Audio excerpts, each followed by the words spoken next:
구세나마 오른쪽 아랫배 아프다고 해서 CT 찍었더니 충수돌기염 소견이 있습니다.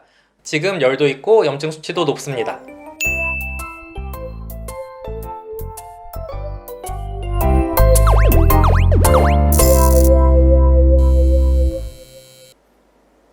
안녕하세요. 말랑닥터 김영진입니다. 좋아요 꾹, 구독 꾹 눌러주시면 더 좋은 영상으로 보답할게요. 오늘은 스리생 7화 얘기를 좀 해볼 건데요. 스리생 7화는 소화랑 관련된 얘기가 막 딱히 많진 않았어요. 뭐 간이식이랑 충수돌기염 정도? 그래서 오늘은 좀 간단하게 얘기를 해볼까 합니다. 일단 6화에서 걱정되는 씬으로 끝났던 간이식 수술, 무사히 잘 끝나서 다행입니다. 제가 왜 전에 소아과랑 소아외과는 다른 과라고 얘기 드렸었죠. 이 병에는 이런 수술이 필요하다라고 이론적으로는 알고 있지만 실제 수술이 어떻게 진행되는지에 대해서는 잘 모르긴 해요. 저보다 조금 똑똑하신 쌤들은 이제 수술 방법에 대해서, 수술이 이제 진행되는 과정에 대해서는 이론적으로 알고 계실 수도 있지만 실제로 직접 수술해보세요 쌤 이러면은 할 수 있는 분은 없다는 거죠. 그래서 항상 소아외과 선생님한테 감사드리고 있고요. 그리고 항상 협력하는 관계랍니다. 그래서 간이식 수술 자체에 대해서는 정확하게는 잘 모르고요. 대신에 이제 면역 억제에 대해서는 조금 알아요. 이 간이식 수술을 받고 나면은 얘는 이제 평생 면역 억제제라는 걸 먹어야 할 겁니다. 간이식이라는 게 남의 간을 내 몸에다가 넣어 놓는 거잖아요. 이거는 원래는 내 거가 아니에요.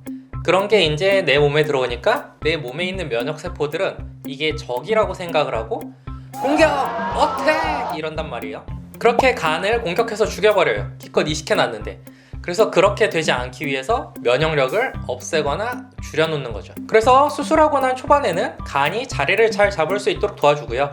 나중에 가서는 간에 대한 이식 거부 반응이 일어나지 않을 수 있게 예방하는 차원에서 면역 억제제를 먹는답니다. 요 약 자체는 평생 먹어야 되긴 하고요. 대신에 이제 간이 어느 정도 자리를 잡고 나면 약에 먹는 양을 좀 줄일 수는 있어요. 초반에 면역 억제제 좀 세게 먹을 때는 면역력이 아무래도 많이 낮아지니까 감염 위험을 높일 수 있는 것들, 뭐 날음식을 먹는다든지 생우유를 먹는다든지 이런 것들도 좀 조심스럽게 하긴 하는데요. 나중에 이제 양을 좀 줄이고 나면은 정상인들처럼 거의 동일하게 생활할 수 있답니다. 윤복이가 밤 늦게까지 외과 의국에 혼자 남아있었죠.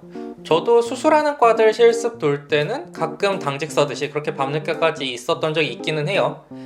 근데 여기는 조금 시스템이 밤늦게 뭐 밤새 수술을 좀 잘하는 것 같아요, 느낌이. 아무튼 우리 이익준 교수님께서 간이식 수술 보고 갈래?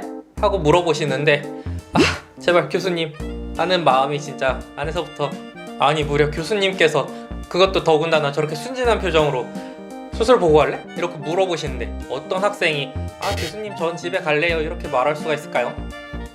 적어도 저는 못할 것 같네요. 차라리 그 전에 너도 어서 집에 가 이러고 말씀하시질 않았으면은 어땠을까 싶기도 하고. 아니 근데 이건 어디까지나 제 기준으로 얘기를 드린 거고요. 실제로 저런 좀 평소에 보기 힘든 수술들 보는 거 좋아했던 실습생들도 있어요. 저야 뭐 예전부터도 수술 구경에 크게 욕심은 없었는데 그런 거 좋아하는 친구들이 있었거든요. 그래서 막 평소에 보기 힘들 것 같은 수술들 보는 거 좋아하고 보고 나서 이제 막 자랑해주고 그런 친구들도 있었어요. 이 수술방 한번 들어가면 언제 끝날지도 모르는데 윤복이도 결국 수술방에서 잠들죠. 지난 화에서는 흉부외과 도지학쌤이, 이번 화에서는 신경외과 안치홍쌤이 첫 수술 집도를 하네요. 누구에게나 처음은 있죠. 수술 자체는 이제 머리로 알고 있는 것만 가지고 해결되는 건 아니고 손기술이라든지 현장에서 발생할 수 있는 돌발 상황에 대한 대처 능력, 이런 것들을 종합적으로 요구하다 보니까는 똑똑하다고 무조건 다 잘할 수 있는 건 아니에요. 그리고 이제 모든 사람이 다 교과서처럼 똑같이 생긴 게 아니다 보니까는 현장에 딱 들어가면은 어떤 돌발 상황이 생길지 모르거든요.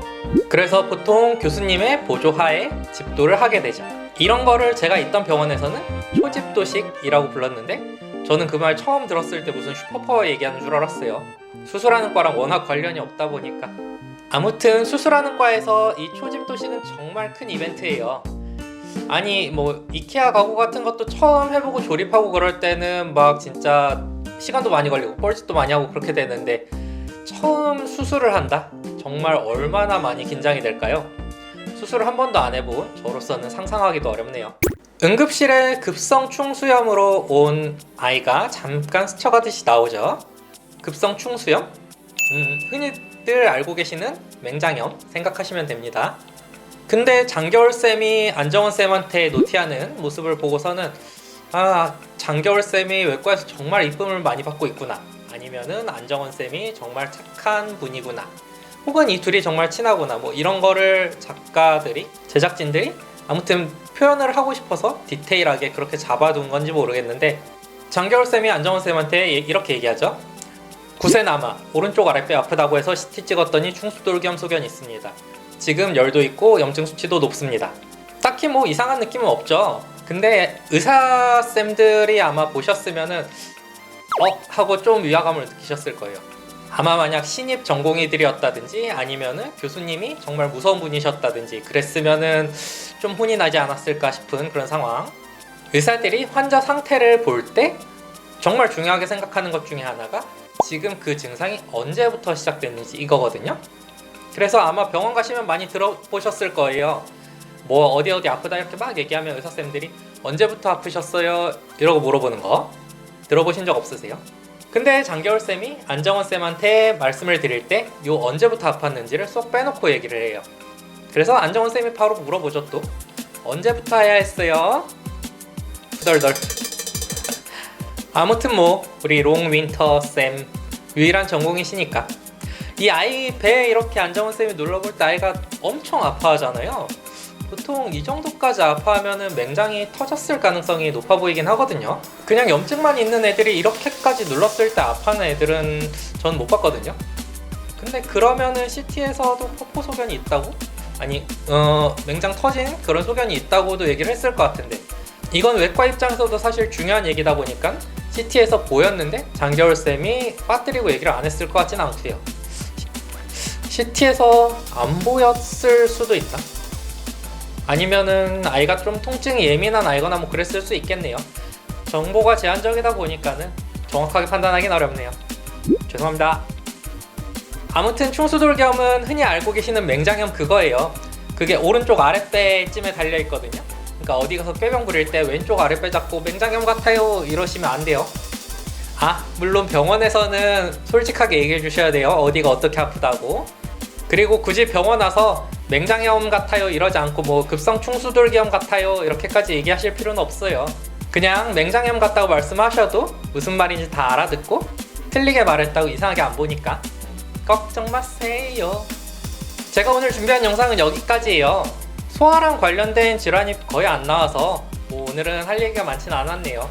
나중에 가서 얘기가 거의 없으면은 리뷰 자체를 못할 수도 있겠다는 생각이 잠깐 들긴 합니다. 아무튼 오늘도 좋은 하루 되세요. 안녕.